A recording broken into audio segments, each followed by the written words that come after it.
BLG, they really are. It's funny how all these regions have comparable analogs, because just like they were clearly the second best team from the LPL, like T1 was of the LCK, bro, they've also leveled up since they came back. Now, true, they've had this roster move with Shad0w, but even then, by the way, everyone's doing that thing where it's the same as in Counter-Strike, mate. If you're the last one to join and the team gets better, everyone just talks about you, even though I don't think it's actually Shad0w in every game. He has some games where he's just all right, just like, by the way, Jasun was just all right and they would win games, but it's the other players, mate. Like, now, the BLG does look really scary again. Like, now you do see, like, bro, even Elk's walking up. Even he's having some gives. On looks like he's fucking back on his bullshit.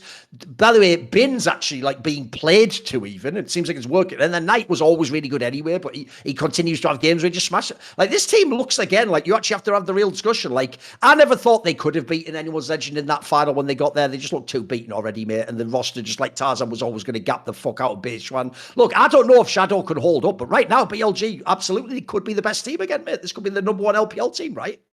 I think from the start with Shad0w, I think you cannot ask for more. I think in terms of the context, if Dash asked me the question, it's like, what can you tell me about this series? what Billy's chances? It's like they've shown as much as they can in terms of their chances to win the LPL. I think the incorporation of Shad0w, there's like games where, like even in this series, where I didn't think that he was performing so well. Like that Trundle game, he was making mistakes, he was getting caught.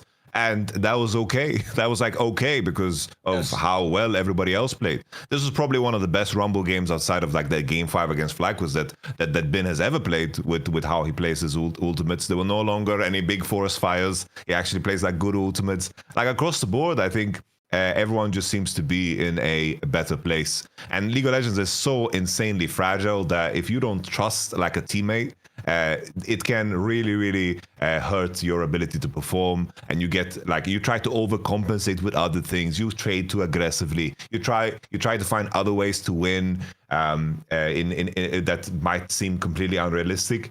The fragility of League, it's like implementing one player. It was the same like 2018 Vitality. We benched Gilius and brought in Kikis. Like Kikis wasn't like super much better than Gilius. It was just more about like the ideas and how we had an approach to the game that allowed the players to kind of reinvent themselves in the way they want to play again.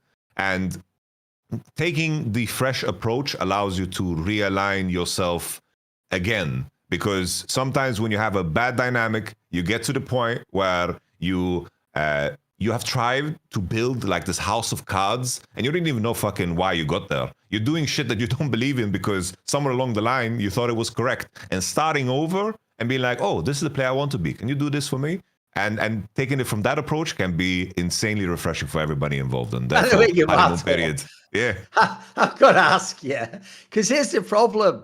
Now, after the playing career, obviously in theory, Gilly is friend of the show, right? Member of the SAC. Everyone loves him. He's actually also, by the way, even though his whole like style of trash talking when he was a pro was more like edgy, he was trying to be like Conor McGregor. I actually think he comes across way better now with his sort of like friendlier personality. I think he's way funnier on the core streams, you know, and like I think people have embraced him a lot more. And whereas I think people used to bounce off his trash talk a bit, because I always told him your problem with the trash talk, mate, is your trash talk with Conor McGregor is like Conor McGregor now. He's not like a top fighter, so unfortunately, it doesn't work. He can't sell it the same way. That trash talk works amazingly if you are like the best fighter, basically, because then it compounds how good you are. So his problem basically was he talked as though he was Jankos when he wasn't Jankos, he was Gilius. But here's the thing, I do feel so bad for him, Yamato, because when you replaced him like that, that was like the third time in his career or something he'd been replaced, specifically by Kikis, who, as we're pointing out here, Kikis isn't Jankos either, mate. In fact, the joke is, like at this point in time, here's my joke, Yamato. If at home,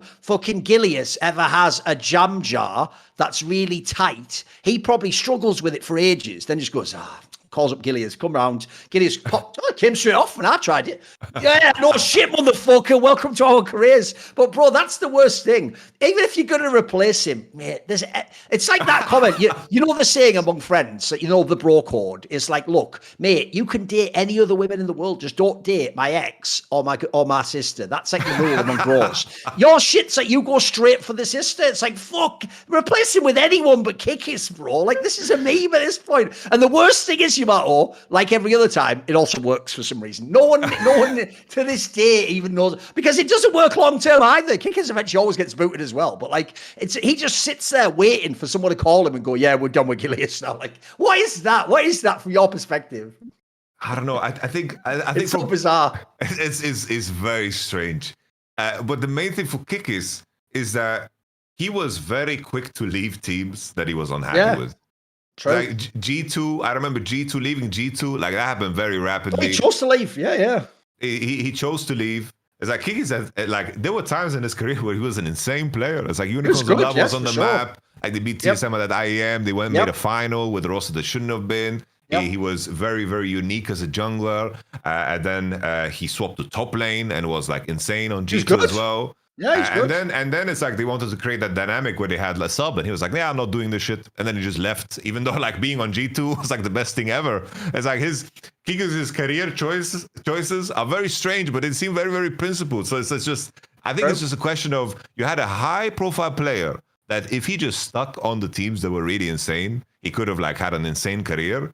But the fact that he was available at all these times, he just made it into such an easy go-to. Because this is a player that was that good, and then he ended up on Mysterious Monkeys somehow, like a team called Mysterious Monkeys that didn't do anything in playoffs, and it was just a question of he was available. He was just available. He's kind of like that, continuing with the analogies of girlfriends and so forth. It's like, that guy where you are talking to a girl, and that girl, she has a friend who's a guy who's just lingering. Okay. There's this archetype of a dude that is always a friend. It's like, no, he doesn't like me. I've known him. I'll tell you the analogy. Joe Rogan's often mentioned this. Here's the archetype you need to think of, right? The girl always thinks, oh, he's just a friend. He's a cool guy. Yeah. If you're a guy, you look at that guy and he's hungry wolf, bro. He's like, because this motherfucker's desperate, but he's waiting his turn. I know what you mean. He's just waiting around. They're waiting for that one night, Yamato, where she's really emotional. She just calls him, oh, hey, I just feel like I can talk to you. Yeah, come over. I need to talk to someone about it. And he's like, oh, okay, baby. Little cologne, Mando. Okay. Yeah, I think I'm gonna give some support tonight, baby. Yeah, of course, exactly. And if you're the boyfriend, you are fucking suspicious of that guy correctly the whole time. Yeah. Everyone knows this dude. This dude exists everywhere, bro. We know what your game is, motherfucker. Exactly. And that's Kikis. Right. Okay. And Kickers was just available at very crucial moments in time, Okay. It's crazy the history between Kickers and Gilligan now. Essentially, Kickers is I'm just going to use a bit of our own national insecurity here. He's the French or Italian friend of your girlfriend who's just like, oh, what is it, my chérie? Oh, come and put your head on my shoulder. Tell me everything he has done that is bad. Oh, wait a minute. I will just lower the lights and light a candle. Let's get this motherfucker's pop corks coming out. You're just like the whole time. It's like, oh god. All of a sudden she needs some time. Yeah, we all know how it works, Gilius. Sorry, listen, mate. I'm with you, mate. I'm with you. It's bullshit. It's all bullshit. And even Yamato, it's because he didn't know years later he'd have to be your friend and work with you. But even he did you dirty as fuck. And he was probably like, gentlemen, imagine a world without Kickers, without Gilius, rather. Kickers, welcome in. Like, the fuck? I thought we were in this together to ride or die. Then Yamato just looks at Gilius like, sorry, brother, they expect to find one of us in the wreckage. Then you'll oh, man. I managed it well. I gave Gilius like clear directions and deadlines and what I wanted from him. And they were sharing time at first. And Gilius wanted none of that, and we just made a commitment. I did it as best as I could. Also, we made worlds, bro. We made worlds. Yeah. And I will say, it's not like you did. Like then it was just Kickers. The joke is, Kickers didn't even last that long. Eventually, Yamato is so cynical. He even removed Kickers because he was like, you know what? Just bring me a Korean who can't even talk English. Like, doesn't matter. I'll just tell you what, get me anyone Korean. Like Mowgli, come on in, mate. Like, and then, by the way, even though people flamed it, actually Mowgli was half decent. I thought he was actually he was legit in Vitality, mate. He actually knew what he was doing. He's underrated. I think, looking back at that timeline, it was like Kikis. We went we went 13-0 with him in the beginning. Like we had a fucking tremendous win streak. We were beating everybody, so it's like it really, really worked. And then we were like, we beat Misfits in that third place match that made us auto qualify to Worlds after Fnatic beat Schalke. So it's like, and on terms of that side, it really, really worked. But something that stood out during Worlds was it's like Kiki's, I think, I understand from his perspective, because this was a long time ago, keep this in mind. So I'm sharing old stories. I don't want to put them in a bad light, because like Kiki's, as I mentioned before, like he was very strong player. But there was this element of Kiki's why we wanted to move on. There was this element that as he played for his own career, you know? And that had no room in the Vitality that we envisioned, where he wanted to, his decisions at the time were driven by, at least in my estimation, this is my view, is it driven by how he is going to be perceived by the next potential job that he has. And that kind of thinking can be poisonous. It's relevant to everybody, obviously, it's very important. But to think and actively make decisions in that direction is, in a team environment, not good, because you want to have the idea that everybody sacrificed for the greater good of the team. Because it was like this, so Mowgli was also someone, we boot camped with Afrika with the team. We had good relationship with Mowgli. We had so much data on Mowgli. He also spent time with us during World Championship, because that was the time they were, of course, at Worlds with Afrika. So that was just like a natural move for us. But the downfall of the 2019 Vitality, I can go at great lengths, but you know, this is for a different story, different time. Yeah, it's all good. Oh, by the way, speaking of junglers, though, like, look, it didn't work out today, but FPX obviously had a slot available because Shad0w left. Your boy Milky Way's back. Milky Way's back on FPX somewhere. Look, we'll see how it works out, but it's an interesting move. I'm in for it. He's back with Care again. Yeah, I think that it's good that Milky Way plays. I'm not as hyped as the community is, because they're very, like, they're romanticizing that one split where he was an absolute god demon. So I get it. Yeah. But his split on RNG, the second split on FPX were very, very uninteresting. So that idea of how good he was once is very, very far-fetched. And currently, like, the two opening series that he had with FPX weren't super exciting. It's like when he played that Kindred game, he locked in Kindred. I got hyped. I thought he's going to do something. I thought it's going to be insane. Yeah. But then, you know, in today's series, when he resorted back to a 5-pick on Vi, I was like, okay, he's just going to try to do the standard thing. I think, if anything, Monkey is a very interesting parallel to him, because Monkey, when he played on EDG, he was the guy who locked in Graves. He was playing carries, and he was mechanically talented. He didn't have like that fucking, you know, Slumdog Millionaire type shit where everything just landed and everything he touched turned into gold, and he just had the answer for everything, like Milky Way did. But Monkey had a way cleaner transition into being a standard jungler. That was a transition Milky Way couldn't manage, because the big meta shift that happened for Milky Way was he played the carry junglers that were AD, and then there was a big shift to AAP junglers. And Care was so bad at AD mid laners, and Milky Way couldn't execute the same way because jungle became so streamlined. It was like Zyra, Brand, Lilia, one-shot your camps. There is no room for counterplay. And that's when Milky Way really, really like fell off a cliff, because he had no edge. And I think right now it's the same question. I don't think that he has necessarily like some crazy edge. He has some pocket picks that can be good in certain spots, like inviting Trundle, picking Kindred into it can be interesting because of Care as a player. But I think this FPX roster is so hard to salvage. I was very upset today because I got a roster. Let's be real. Come on. Yeah, it's a tough one. It's like Cher had, you know, some slimmers of hope, but at this point, Cher has played enough volume for us to know how he is as a player. Yeah. I think this WE roster is way more fun. I know what you mean, by the way. If someone's only watched like the big highlight moments of the LPL, unfortunately, this roster of all rosters will trick you because of both Shea and Milky Way. Like, if you go to last year, the last year or so, there was times these players looked like the best in their role or contender. I mean, by the way, I do think almost like here's what's funny. If you didn't watch that split of the LPL, it was basically like spring last year from off the top of my head, right? You're going to think everyone overhyped Milky Way. They didn't. That, you know, that saying like this needs to be studied.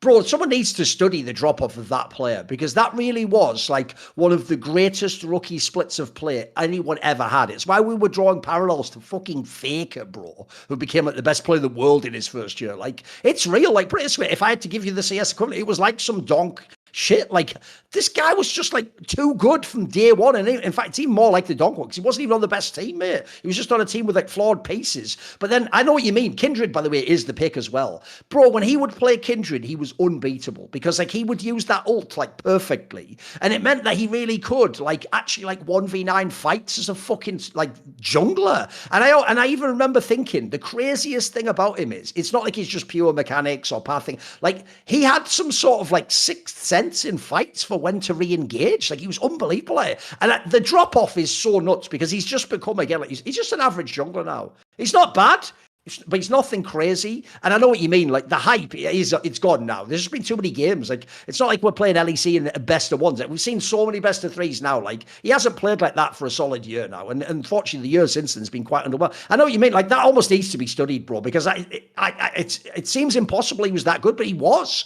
He really was fucking insane at the time. And the additional layer is he came in with teammates that weren't good. Like he played with Life, Yokdam, Care. I don't even remember the top laner, whether it was ZDZ or Shad0w or something, wasn't it? Yeah, I don't remember who it was, the top laner. But the fact that there was the top laner that had the argument with the manager where he got just kicked out, the whole drama thing. But the fact that he came in and did that with that team, everyone was bought in and everyone just played his style and just committed to his style. That's the layer that's also surreal. The fact that he did that with that team, with players that didn't achieve much in their career and didn't achieve even less in the aftermath of that, is crazy to perceive. Because if there's a player that is comparable, it's like, for example, Bo. Like Bo, when he played for FPX, but the difference is he was with Doinby, LWX, Crisp, Nuguri. Like these players are absolutely nuts. Like there's a very, very different element to achieving the same level of performance in that context than anything else. But I think that one split definitely it's one of those that needs to be carefully looked at as a future content piece that I'm gonna lock in for me. No, but the thing, it's one of those ones where I'd love to see like what angles people would come up with because it's not like he was a fraud and he was exposed. He actually just was that good, but bizarrely, whatever feel he had at the time for the game, it's just gone.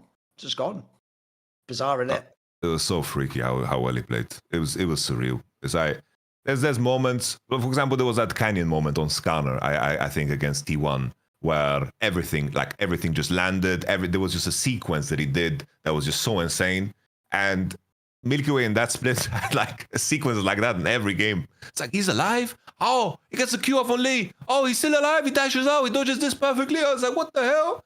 And he just did that game after game after game. And anyone rational that watch a lot of League is like, oh, he only did that one game. I don't think he can replicate that because that's freaky shit. That's not something you learn. And then he did it. And then he did it again. And then he did it again.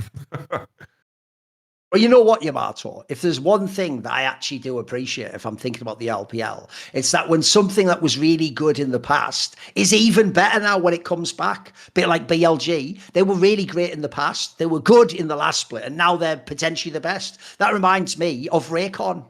Because, you know, Raycon now are even better.